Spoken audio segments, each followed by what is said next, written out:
Hey everyone, Rick Albert here. Today we're going to talk about one of the requests for a video, and I actually wrote an article about it on Rick Albert Online a while back, but this is actually from Instagram, and the question was, how do I buy sooner?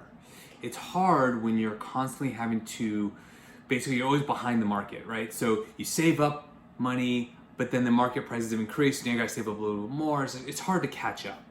So how do you get into the market sooner rather than later? So there's a couple of different ways you can do it. First is through house hacking. That's my personal favorite. That's how I've been able to buy my two properties, total of 3 doors. And the idea is you just rent out rooms or rent out a second unit, anything along those lines. The reason why it's important is because although it doesn't help you on qualifying for a higher amount, it does provide some ease if you have to go to the very top of your budget. So for example, if you actually do qualify for payments of $4,000 a month, but you don't feel comfortable paying that, that's fine because you can rent out the other bedrooms, which might bring you down to the budget you actually want. The second is you are not required to put 20% down. You can do 15%, 10%, as you can do as low as 3% for a conventional loan. My first condo, I put 10% down. This house, 3.5%. So you don't have to put 20% down. Yes, you're gonna get hit with private mortgage insurance, but again, you're not chasing the market because you don't look at the price, you look at the payments. So if the payments are gonna be the same years from now when you finally save up that 20%, then you're better off just buying now because you can always refinance to get the private mortgage insurance taken off. Some lenders are actually fine with just an appraisal. So you just say, hey, here's $700. The appraisal comes back, the value's up, or you paid off a lot of the mortgage.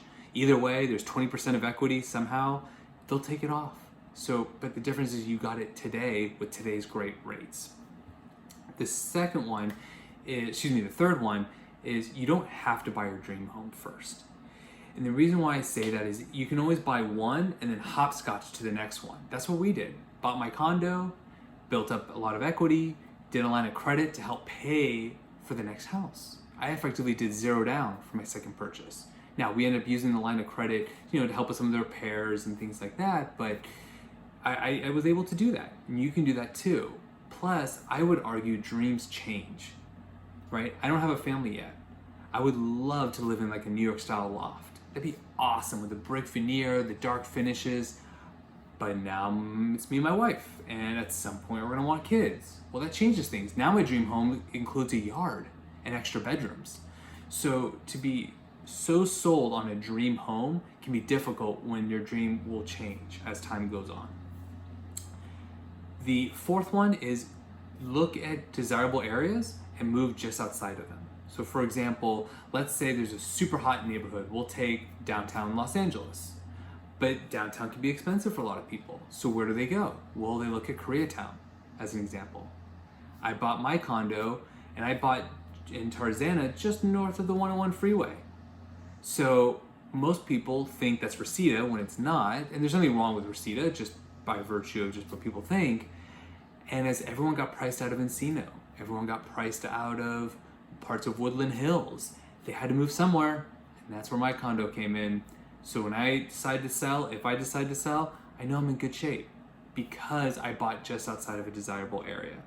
And also factor in gentrification, right? So if there's a certain neighborhood that has some shops and restaurants, but not a ton, but you can see that progressing, maybe that's an area to look into, right? The Highland Parks, the Eagle Rocks, years ago, no one would step foot there. Now they're some of the hottest neighborhoods in the country. So these are things to keep in mind.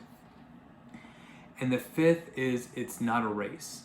So even though you might be paying maybe a little bit more today, know that over time, as rents go up, but if you have a fixed rate mortgage, that stays the same, right? So that gap keeps getting wider, right? So every year you raise rent on your tenants if you're house hacking, which means your payments are actually going down. So these are things to keep in mind. And you can always make that difference up. Maybe it's you raise rent by $100 a month and that $100 goes towards the mortgage to pay that down faster to get the private mortgage insurance taken off, right? It's a long-term strategy when it comes to real estate. Love to hear how you guys made it work to buy your first place. go ahead and comment below, share with friends. This can be really important for someone who really wants to buy but doesn't know how. And of course, feel free to reach out to me if you have any questions or if you just want to start the conversation about buying.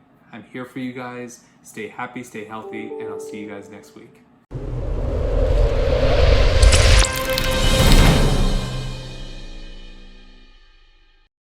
Hey everyone, hopefully you liked the video. If so, please don't forget to give it a like, maybe show some love in the comments. Also don't forget to subscribe.